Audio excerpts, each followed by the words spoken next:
Welcome to another edition of Mark's Inspiration. Got the D-Man here, and I'm glad you could join me today. Today's topic is dangerous men. How to spot a dangerous man, and why women are attracted to dangerous men. Yeah, I know, he's a bad man, but then she goes out with him. It's amazing, isn't it? Smash that like button, subscribe. Got a video coming out every day that I know will help you in your love life or whatever kind of life you have with women, okay? Here we go. Let's see what they have to say. And this is written by a woman, so keep that in mind that sometimes their ideas are different from ours, but maybe not. I know a few out there that are really understanding about what attracts women to men. So let's see. How to spot a dangerous man before you get involved with him.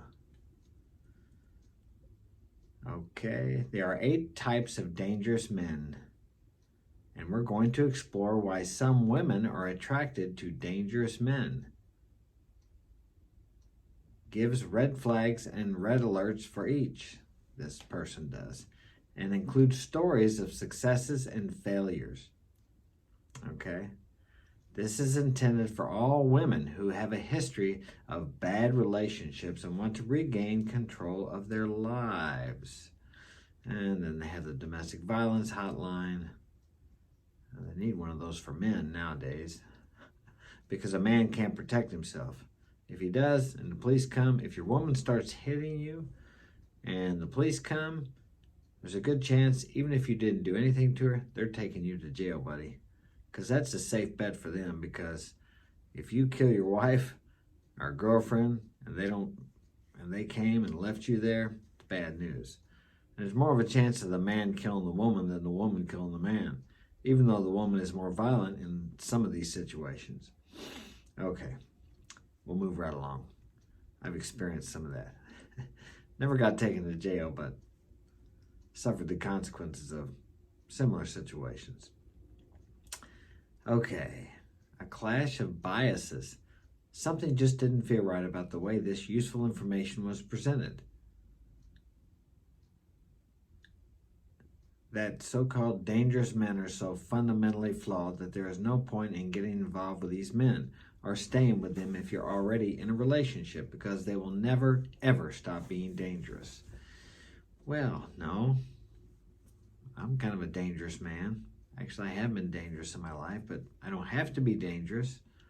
I was a professional boxer. I've been in a lot of dangerous situations. I've been in a lot of street fights. I've had guns pulled on me. I've been in fights where a friend of mine got stabbed and about died, and I could go on and on. So, yes, I can be a dangerous person. I don't have to be. It's actually a plus. I mean, if you can take care of yourself and your family. I had a guy come here the other day, banging on my door. He was drunk, okay, scared the hell out of my kids. My daughter comes up here and is worried, and I look over the balcony, and I told the story before, but I'll tell it again. I look over the balcony, and I said, hey, I said, who are you looking for? He just looked up at me, and he says, who are you? I said, well, it doesn't matter who I am. I said, well, who are you looking for? He wouldn't say anything. I said, you need to go. Told the guy 5 times to leave. Long story short, he left after a physical encounter, okay? You can figure out what happened. But if you're not somewhat of a dangerous man and you have a situation like that, the police cannot be here. As a matter of fact, I called the police after I got him to leave because I was thinking he was going to his vehicle to get a gun because he told me he was coming back. I don't have any guns here. I used to have one, but someone stole it, okay? And the police didn't even get, he went to the car, messed around, and finally left. The police station is like, it's about 2 blocks from my house, okay? They never came. The lady on the, whoever it is you call, the 911 lady, got angry at me because she was asking me information about this guy. I'm like, I don't know this guy. I don't know who he is. So she hangs up on me and says, well, you'll just have to tell a policeman, who never came, okay? So there you go. What if he would have had a gun and come back? I would have probably had to run with my family because I don't have a gun. So the point I'm making here is the police are not always going to be there to save you. So you better be able to be a dangerous man to protect yourself and your family should the need arise, okay? Let me see. That you believe they will never stop being dangerous or stop using you to meet their own needs. Well, here's the deal. Every man has a woman to meet his needs. And guess what? Every woman has a man to meet her needs. That's kind of how it works, all right? There's nothing wrong with that as long as each person is happy and each person is getting a getting reciprocated out of the situation. That you might believe, okay. You might find that your bias is the opposite, that you believe everyone is capable of change and that relationships take work and commitment. Well, here's the deal. Everyone is capable of change. I suppose there's some who aren't, but if they aren't, it's because they don't want to change. I've seen a lot of people who are not very good people. You term it that way. I hate to say good or bad, but who were the kind of people you wouldn't want in your house, okay? And I have seen those people change when some dramatic or something terrible happened to them and they started reevaluating their life, okay? So people can change. But then again, people will use you if you allow them to. It really comes down to the self-respect you have within yourself. Do you feel like you deserve better? If you're allowing someone to treat you like crap, you had to first treat yourself like crap. Why do you feel like you deserve to be treated that way? You have to ask yourself that question. You have a low value of yourself. You have no self-respect. So think about that. Okay, here we go. However, if a man has been physically or sexually violent to you or your children, you should get as far away from him as possible immediately. Well, of course, that's common sense, isn't it? Do you really need to be told that?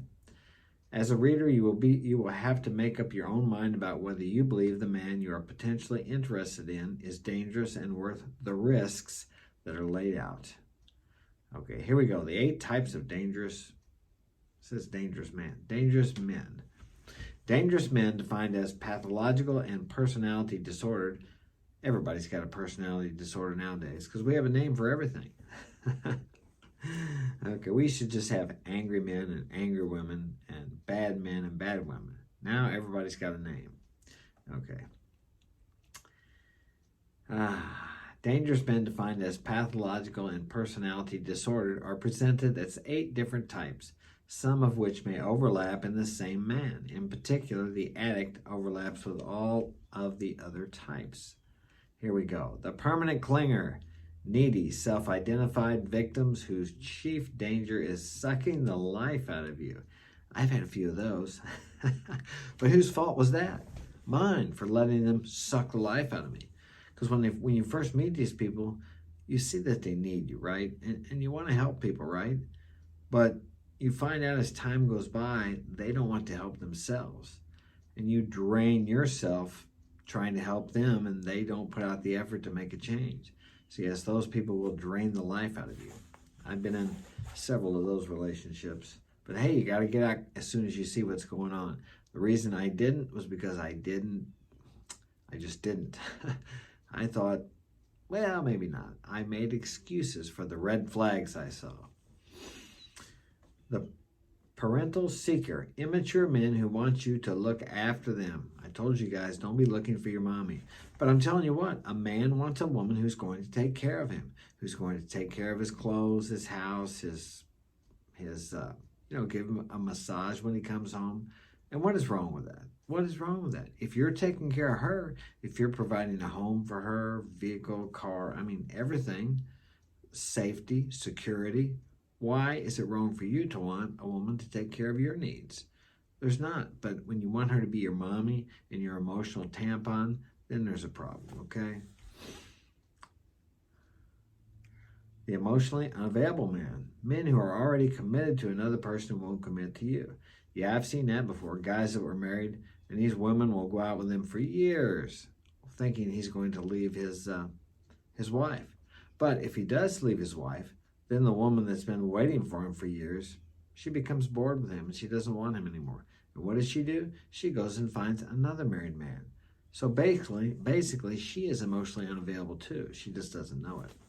She wants to be with somebody who really can't be with her. The man with the hidden life. Men who are hiding secrets that should be disclosed to a partner, such as children, disease, a criminal past, or an addiction. Well, I'm going to tell you what, if you're a drug addict or an alcoholic and you're recovered, I don't think you need to be telling your girlfriend that on the first date. You don't need to be unloading all that stuff, okay? Everybody has some kind of addiction. Some addictions are healthy, some are not, okay? So, a criminal past, I got a criminal past. But actually, I don't have a record now. So am I supposed to reveal that? I got charged with assault one time. I got charged with child endangerment. All of it's cleared up. It's all gone away, okay? So that's a whole nother story. So when I meet a girl, do I need to sit down and say, well, let me tell you, I used to drink too much, and I'm a recovered alcoholic drug addict. And, I've been in jail. Well, just one night. But I got charged with assault, and do I need to tell her about all the fights I've been in? And the tumultuous relationships I've had? I don't think she wants to hear that on the first date, right? Okay, and I'm 60 years old. I don't do the same things I used to do 30 years ago. I have learned from these situations.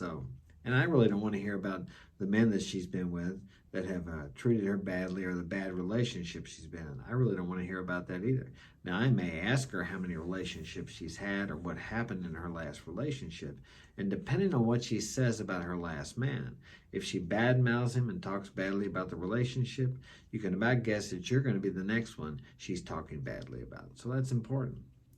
But you don't need to reveal everything. Now, see, this is written by a woman, so it makes sense that she's saying this.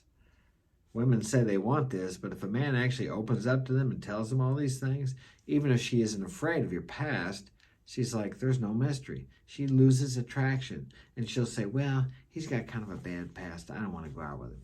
As where if the man had kept his mouth shut, her attraction would still be there, and she would go out with him. And if she went out with him long enough and she did find out about his past and he didn't tell her, she would get angry, but she would stay with him. 9 times out of 10. Okay. The mentally ill man, a man at any level of functioning who has a mental illness. Well, there's another one there. Nowadays, it's like, I don't know what percentage of men and women in America are on antidepressants. So wouldn't you say they were mentally ill? I'm telling you, by the time this woman gets done, there's not going to be a man to go out with. The addict. This catch-all category includes any man who has any kind of addiction, including alcohol, drugs, sex, gambling, food, and a number of other behaviors, including work. Well, I guess you would probably consider me a workaholic because I get up at 5, 6 in the morning and I work all day. I work here in the morning before I leave, and then I go work physically all day, and then I come back home and I work some more. But here's the deal. I have 6 kids. I have 3 businesses. Who's going to do that, huh? Yeah, I like some of these articles I read here. I get a kick out of them. I mean, she has good intentions. I'm not saying that, but the reality here is a little different than what she's describing. Okay, but I do agree. You should stay away from people with active alcohol and drug addictions or eating toilet paper or any one of those other strange addictions. Watching TV, Instagram, social media, whatever it happens to be. If they can't walk away from that stuff, that's a problem. The abusive or violent man, men who are abusive in any way, including emotional, physical, and sexual abuse. Well, now, what do we consider abuse? My kid was in school the other day, and my daughter, she's 14, and her boyfriend said to her, I wonder if all Mexicans like avocado. And he got kicked out of school because there was a Mexican girl sitting next to them, and she told the principal she was offended. So I would guess he is an emotionally abusive man, right? Or boy, in this case, he's 15. Nowadays, everything is abuse. I don't really understand it. Back in my day, well, abuse was really abuse. You had to beat somebody up, okay? Now, if you say the wrong word, you're an abusive person. So I really don't know. Times have changed. That's why we have so many snowflakes here in the United States. Everybody's hurt. Everybody's looking for a reason to be offended. Is that negative? It seems like it's kind of the way it is. It doesn't bother me, but seems to be prevalent in our society today. The emotional predator, men who seek out and torment vulnerable women, including psychopaths. Well, I don't know. I don't know any men like that, but I'm sure they're out there. Why these categories can be misleading. This stereotyping of men is stigmatizing and thus harmful. Many people go through difficulties which could be identified in these categories. That's a good point she's making there. Okay, but that doesn't put them on a par with criminals and psychopaths. Many people with addictions and mental health problems have loving relationships with their partners and families. Yeah, but if you have a drug addiction or alcohol addiction, I'll guarantee you your alcohol or drugs that's your loving partner first before your partner. I've seen hundreds of people like that. So I've even experienced that one personally on both sides of it. I've been the addict and then I've been out with an addict or alcoholic, either one. And when it comes down to you or their alcohol or drugs, I guarantee you 99% of the time they will take their drugs or alcohol before they'll pick you. Yeah. And many people with and without addictions go through these struggles in their lives without being dangerous. Okay. Dangerous men defined too broadly. Okay. So I give her credit for that. She's not categorizing everybody. It seemed like she was at first. Okay, there are certainly many dangerous men out there, especially in the world of addictions. This book is focused on spotting potentially dangerous romantic partners. But drug dealers and pimps, hey, all right, can also be particularly exploitive of women who are involved in the world of illicit drugs and sex work. And it makes sense if you are involved in this world to stay informed and prevent yourself from getting hurt. Well, that's a dangerous lifestyle, and if you're involved in that, you're taking your risks. But most of the men discussed are not obviously dangerous as drug dealers and pimps, and this is where it all gets a bit tricky. The premise is to spot a dangerous man before getting involved, which makes the whole idea of people being innocent until proven guilty impossible. Certainly, once a man has behaved in a way that shows a lack of respect, you have something to evaluate, but much of this advice focuses on following your innate intuition, which basically seems to mean any sense of discomfort. Well, that's a broad term there. I don't know any man or woman that has went out with someone who doesn't feel some discomfort. I'll give you a good example. I met a girl in Colombia, South America. Okay, I went down there to see her. Of course, you hear how dangerous it is there, but I lived in Latin America for 6 years, and I heard the same thing there. Yeah, it's dangerous, but no worse than a big inner city up here if you go to the bad part of town. So I went there, and she picked me up, and she wanted to take an Uber. Don't you think I was a little uncomfortable? This woman I didn't know, had never met her, and we're going to get in a regular car.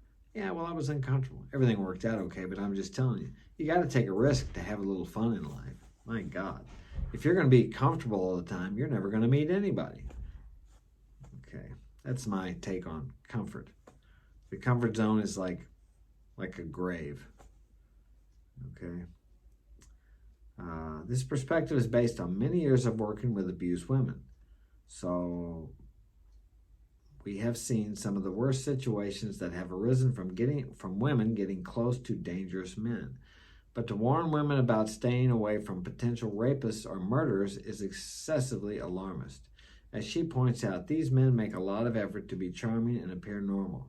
So we're not convinced that many women could sense whether the man she has met is one of these small minority of men. Incidentally, there have also been some well-documented cases of women, child, and teen psychopaths. So dangerous people aren't all men. Well, I've been with some psycho women, I'm telling you. They tried to throw me in jail. One of them hit me about 15 times. Broke my glasses, busted my lip. The only reason I didn't punch her back is because I didn't want to go to jail.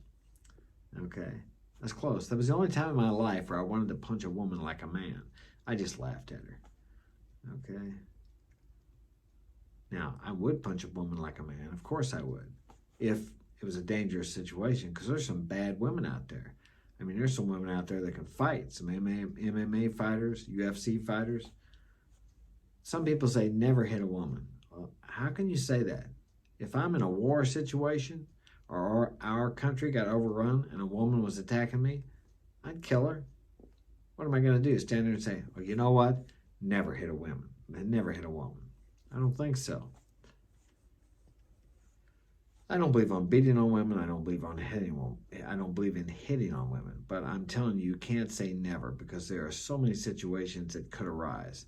I've been around the world in third world countries, and there are some dangerous people in those countries. Women, some of them. Some of them men. Mostly men, but sometimes women. What women need to focus on. Identify some important red flags that may indicate that the man you are with is potentially harmful to you, and the relationship may not be a positive force in your life, such as you wish he would go away, you want to cry, or you want to run. You dread his phone call. Yeah, obviously. Break up with the guy. You feel bad about yourself when you're around him. Yeah, okay. However, some of these items on the same list are feelings that can occur in regular relationships. Now, that's a good point she's making. And may not indicate that your partner or potential partner is pathological, such as you feel uncomfortable about something he has said or done, and the feeling remains. Your past and his are very different, and the two of you have conflicts over it. You think he's too charming or a little too good to be true. And still more seem to be indications that the woman actually has a problem she needs to take responsibility for. Now, there's a good one. How many women will take responsibility for a problem they have? It's rare. Women are not good at being accountable for their actions. I don't know how many times I've broken up with women and I made my amends. Very rarely does any of them ever come back and say they made any mistakes. And as we all know, when a man and a woman's in a relationship, there are mistakes made on both sides. But rarely does the woman come back and admit her faults. It's rare. I don't know how many men do it. I do it. If it's bothering me. And if it's bothering me, that means I probably did something that goes against my moral compass.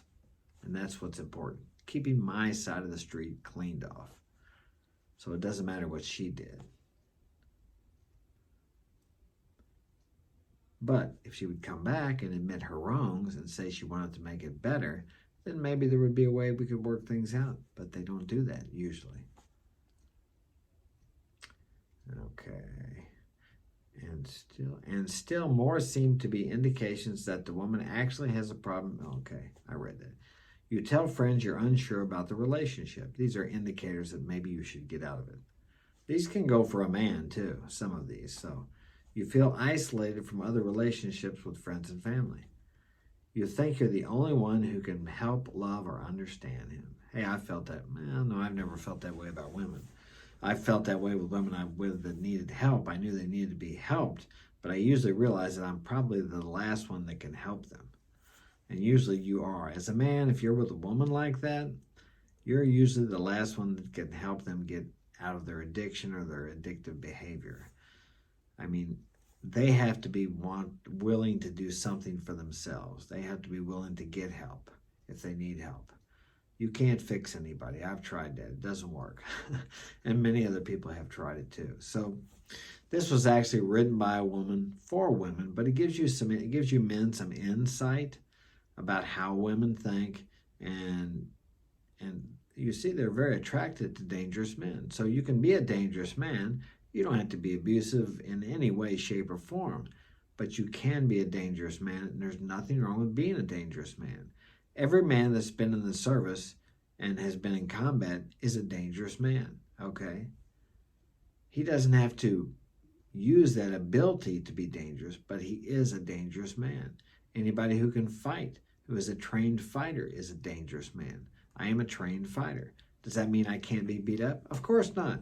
There's thousands of people out there who could beat me, whip me, okay? But I'm a dangerous man. I can handle myself. I can fight. I can hurt people. There's nothing wrong with that, okay? It's a great ability. It gives you a feeling of confidence and trust in yourself. You can walk out in places where most people wouldn't go, hold your head up high, and feel confident.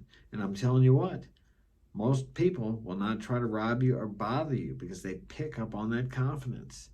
They only go after the weak people, the victims, the people that look like victims. When you can fight and you are confident in yourself, you don't walk around like a victim. Very seldom will anybody bother you. And if they do, you know exactly what to do. Now, you don't always fight. I remember one time I was walking down the street in Latin America with a friend of mine, and a car pulled up in front of us and stopped. 4 guys got out with guns. Now, you think I'm going to fight? Of course not. So the one guy walks up to me with the gun and puts it in my chest, and the other 3 are back at the car, and they got the guns aimed on us. So he asked for my money, of course, and I only had like 20 bucks. So usually I had been carrying a lot of money. I think it was set up by the guy I was with, my brother-in-law. Okay. And this guy with the gun on my chest was shaking. All right. I wasn't afraid. Later on I got nervous once it was over, but I wasn't afraid at the time. So I had my passport with me. He wanted me to empty my pockets. I didn't. I took my billfold out. I gave him the money. I didn't give him my passport. I didn't give him everything I had in my pockets. I had the keys to my house. So they took the money and they left, okay? Sometimes you know when to fight. Sometimes you don't. There's no way I'm going to fight this guy when he's got the gun on my chest, okay? Maybe if he was the only guy with the gun, but with the other 2 guys locked down on me with their guns, there's no way I'm going to fight, okay? So I gave him the money. They left. We told the police. That was it. Of course, they never found them. They don't look for them down there. But that's just part of the game in some countries. So anyway, I hope this has been of value to you. Smash that like button, subscribe. And if you would like to get my help personally, you can contact me at marksinspirationalguidance@gmail.com and pick up one of my books, Coming Back Home, The True Adventure of Me, Mark Daniels. I'm getting some great reviews. Thank you. Have a great day.